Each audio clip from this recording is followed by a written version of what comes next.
Hello everybody, welcome to my channel. आज हम discuss करेंगे खिलाफत आंदोलन के बारे में, जो महात्मा गांधी के द्वारा चलाया गया ये आंदोलन था, खिलाफत आंदोलन।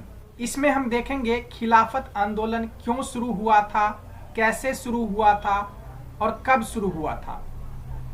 खिलाफत आंदोलन को समझने के लिए थोड़ा सा हमें पीछे के इतिहास में जाना होगा। देखिए, बहुत पहले की बात है, कभी एक सल्तनत हुआ करता था, एक साम्राज्य हुआ करता था जिसका नाम है ओटोमन साम्राज्य या उस्मानिया साम्राज्य भी कहा जाता है। इस साम्राज्य का जो संस्थापक माना जाता है वह उस्मान प्रथम को माना जाता है, जिसकी स्थापना 1299 में हुआ था और 1922 तक ये साम्राज्य रहा था। यानी उस्मानिया सल्तनत, ओटोमन एम्पायर कई सदियों तक कायम रहने वाली एक बड़ी सल्तनत थी, जिसमें उसने यूरोप, मध्य पूर्व और उत्तर अफ्रीका के बड़े हिस्से पर हुकूमत किया और बहुत ही दूरगामी प्रभाव भी छोड़े थे। अब ओटोमन साम्राज्य यानी उस्मानिया सल्तनत का जो विस्तार था वो कई देशों तक था, जिसमें कि आप अभी का Iran, Israel, Yemen, Jordan, Qatar, Kuwait, Lebanon, Oman, फिलिस्तीन, सऊदी अरब, सीरिया, तुर्की, संयुक्त अरब अमीरात, साइप्रस और कई सारे देश थे, जिसमें कि मुस्लिम पॉपुलेशन बहुत ही अधिक था। यानी ये जितने भी कंट्री आप देख सकते हैं, ये सारे के सारे कंट्री कभी ओटोमन साम्राज्य का हिस्सा हुआ करता था। अब ये जो ओटोमन साम्राज्य था, उसका जो मुख्य लीडर हुआ करता था उसको खलीफा कहा जाता था, उसको खलीफा कहा जाता था। और वो रहता कहाँ था? यहाँ तुर्की में रहता था। अब ये जो खलीफा था वो मुसलमानों के लिए बहुत ही बड़ा नेता माना जाता था, ये धार्मिक नेता माना जाता था, जो कि जितने भी ओटोमन साम्राज्य का क्षेत्र था, यानी जितने भी मुस्लिम कंट्री था, उस सब का बहुत बड़ा नेता खलीफा को माना जाता था। एक तरह से एक बहुत ही बड़ा ये धार्मिक नेता था। और कहाँ रहता था? तुर्की में। अब हुआ क्या, जैसे कि आप लोग जानते हैं कि प्रथम विश्व युद्ध 1914 से 1919 तक लड़ा गया था। कई देशों ने भाग लिया था।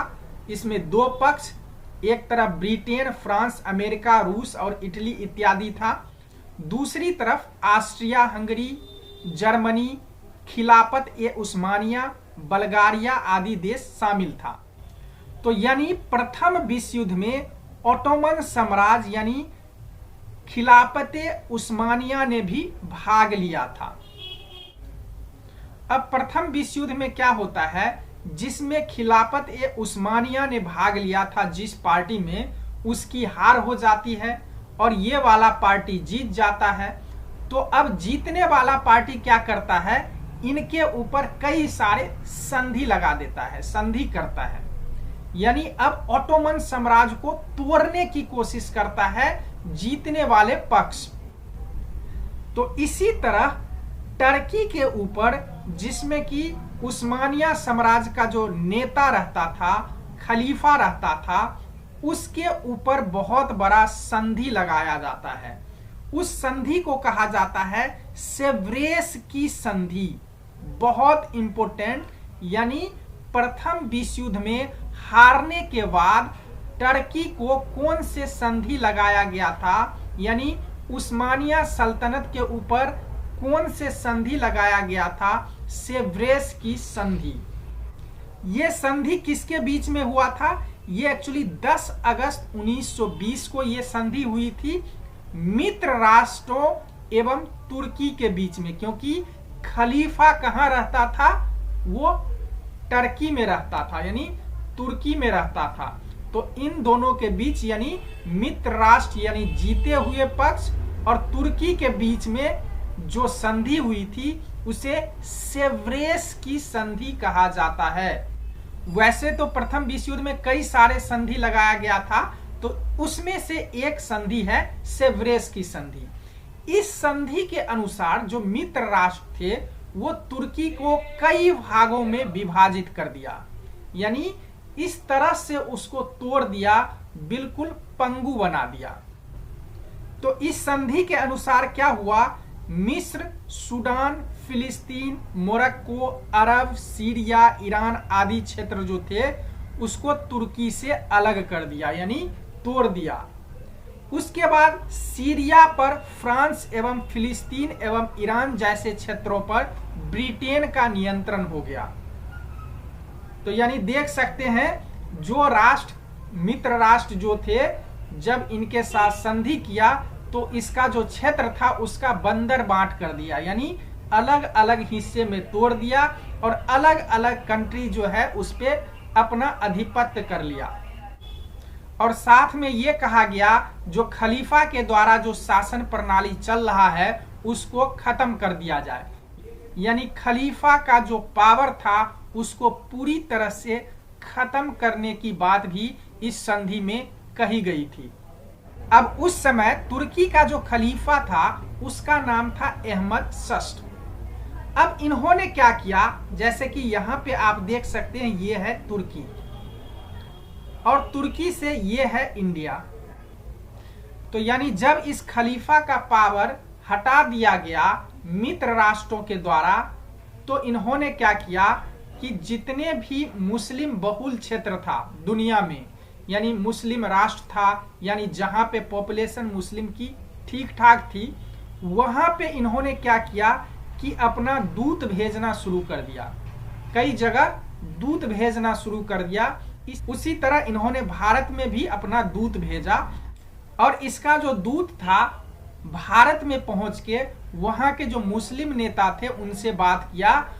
उन्होंने कहा कि तुर्की का जो खलीफा है उसका जो है अस्तित्व खतरे में है, यानी तुर्की का जो खलीफा है उसका अस्तित्व खतरे में है, यानी इसका मतलब ये हुआ कि हमारा इस्लाम खतरे में है। यानी इस तरह का माहौल बना दिया गया मुस्लिम लोगों के बीच में, क्योंकि सारे के सारे मुस्लिम खलीफा को अपना बहुत बड़ा धर्मगुरु मानते थे और इनको अस्तित्व में खतरा दिखा तो सारे मुसलमान भड़क गए।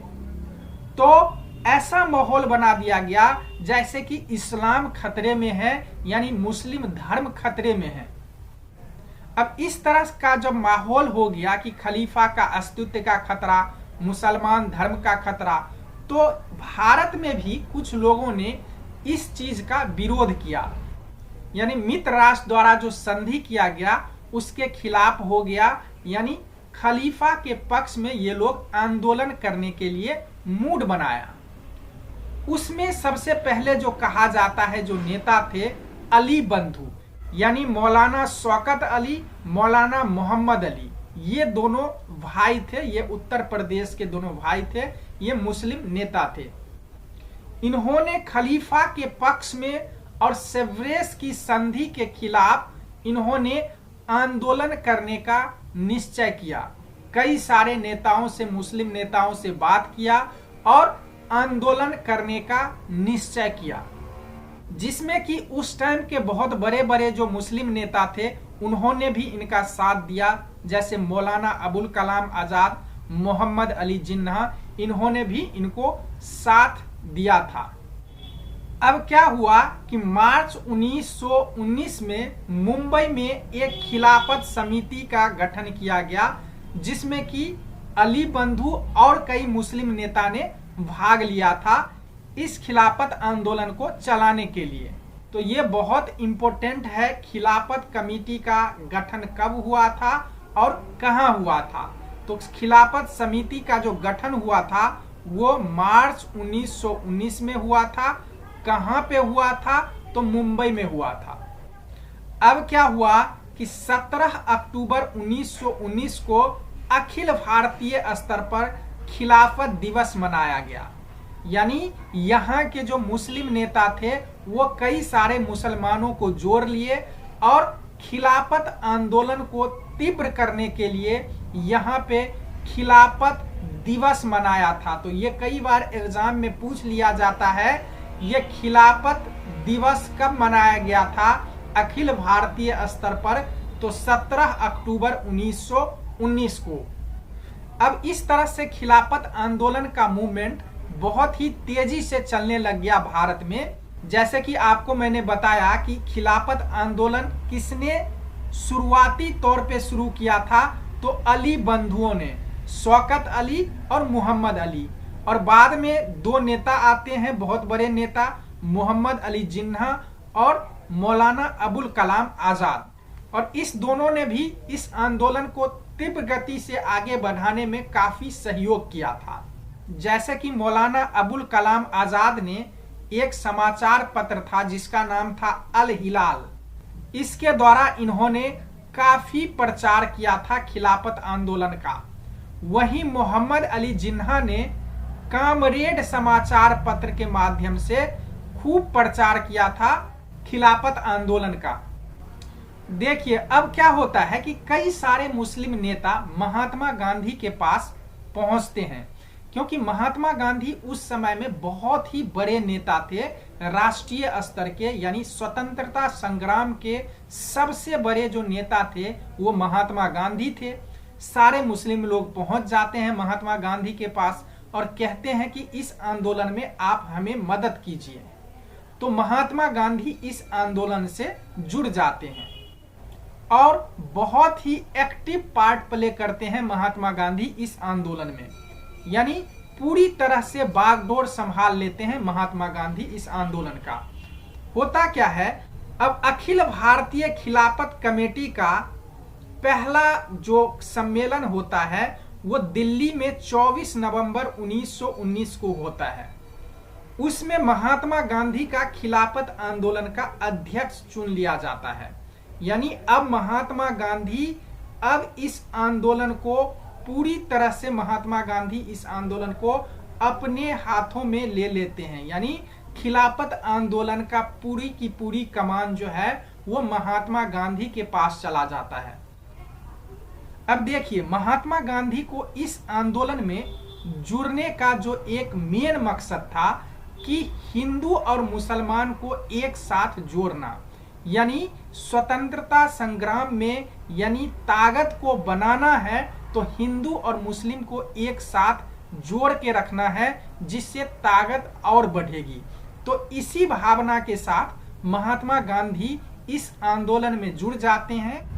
इससे क्या होता है, पूरे देश में एक बहुत बड़ा संदेश जाता है कि अब हिंदू मुस्लिम पूरी तरह से एकजुट हो गया है और इस तरह से सभी मिलके इस आंदोलन को आगे बढ़ाएंगे। अब जब महात्मा गांधी खिलाफत आंदोलन का बागडोर संभाल लेते हैं तो पूरी तरह से आंदोलन अब चलने लग जाता है, यानी पूरी तरह से इनको समर्थन मिल जाता है। हिंदू मुस्लिम सारे के सारे लोग इसको समर्थन करते हैं और इस आंदोलन में जुड़ जाते हैं। देखिए अब महात्मा गांधी यहाँ पे इस आंदोलन को चला रहे हैं, लेकिन कांग्रेस के अंदर यानी महात्मा गांधी के अंदर भी ये एक चीज था कि खिलाफत आंदोलन तो ठीक है चल ही रहा है, इसके साथ साथ एक और बहुत बड़ा आंदोलन की एक पृष्ठभूमि भी तैयार किया जा रहा था। अंदर ही अंदर एक बहुत बड़ा आंदोलन का पृष्ठभूमि तैयार किया जा रहा था जिसे कहा जाता है असहयोग आंदोलन। अब इस असहयोग आंदोलन में अब जब खिलाफत आंदोलन में महात्मा गांधी मुस्लिमों का साथ दिया तो असहयोग आंदोलन में मुस्लिम भी महात्मा गांधी का साथ देंगे। तो इस तरह से क्या हुआ कि खिलाफत आंदोलन सही ढंग से भारत में चलने लग गया। अब इस खिलाफत आंदोलन में इस आंदोलनकारियों का क्या डिमांड था? इनका डिमांड था कि सेवरेस की संधि की तरह जो भी अलग किया गया पार्ट है, कई सारे उसके धार्मिक स्थल थे जो कि पहले खलीफा के कंट्रोल में हुआ करता था, लेकिन सेवरेस की संधि के तहत सारे क्षेत्र को अलग कर दिया। तो इन लोगों का डिमांड था कि जितने भी हमारे मुस्लिम का धार्मिक संगठन है वो खलीफा के अंदर ही होना चाहिए, यानी उसका कंट्रोल सारे के सारे खलीफा के अंदर होना चाहिए और खलीफा का जो पावर है उसको कम नहीं किया जाना चाहिए, वो खलीफा का पद जस के तस ऐसे रहना चाहिए। तो इस तरह से ये आंदोलन इनका मेन मुद्दा था। उसके बाद अगर ये बात आप नहीं मानेंगे तो हम बहुत बड़े आंदोलन कर सकते हैं। तो इन्होंने एक तरह से अंग्रेजों को चेताया था कि हम आंदोलन करेंगे, ये चीज बात आप मान लो। अब भारत में ये आंदोलन चल ही रहा था, तो तुर्की में क्या हुआ वो हम थोड़ा सा देखते हैं। देखिए, जैसे ये जो थे ये खलीफा थे, और उस समय तुर्की का जो एक व्यक्ति था, यानी एक बहुत ही क्रांतिकारी नेता था जिसका नाम था कमाल पाशा।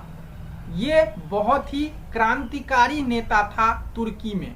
अब जो तुर्की का जो लोग थे वो खलीफा को पसंद नहीं करते थे, और ये क्रांतिकारी जो कमाल पाशा था वो भी चाहता था ये जो खिलाफत, ये खलीफा वगैरह है, इन सब का पद को अब हटा ही दिया जाए और एक नई तरह का एक डेमोक्रेटिक, एक गणतांत्रिक गणराज्य को स्थापित किया जाए।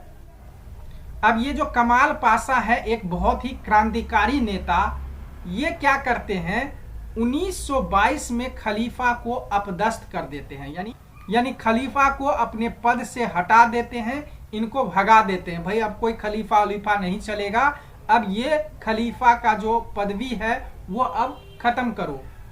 अब यानी तुर्की के जो लोग हैं वही नहीं अब खलीफा को पसंद कर रहे हैं, अब खलीफा का पद को हटाना ही चाहते हैं। तो ये क्या किया, पाशा ने इसको हटा दिया।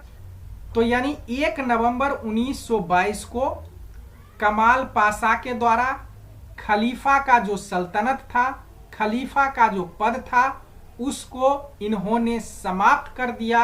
अब वहां से खिलाफत का जो सिस्टम चला आ रहा था, सल्तनत, वो पूरी तरह से अब तुर्की में समाप्त हो गया। और 29 अक्टूबर 1923 को तुर्की गणराज्य की स्थापना हो जाती है वहां पे। तो यानी वहीं के लोग जब खलीफा को पसंद नहीं करते हैं तो भारत में भी क्या अब खिलाफत कोई करेगा? नहीं करेगा, क्योंकि आपके देश में ही लोग आपको पसंद नहीं करते हैं, चाहते ही नहीं है कि खिलाफत रहे, खलीफा रहे, उसका अस्तित्व रहे। तो बाहर क्या इंडिया वाले क्या करेंगे, उनके लिए कोई आंदोलन करेंगे? बिल्कुल नहीं करेंगे। तो बाद में क्या होता है कि भारत में भी खिलाफत आंदोलन समाप्त हो जाता है। अब जब गणराज्य बन जाता है तुर्की, तो ये कमाल पाशा वहां के मरते दम तक वहां के राष्ट्रपति बने रहते हैं। Thank you. अगर ये वीडियो आपको अच्छा लगा हो तो प्लीज चैनल को जरूर सब्सक्राइब करें और वीडियो को शेयर करें। अगर कुछ पूछना हो तो प्लीज कमेंट करें। अभी के लिए धन्यवाद।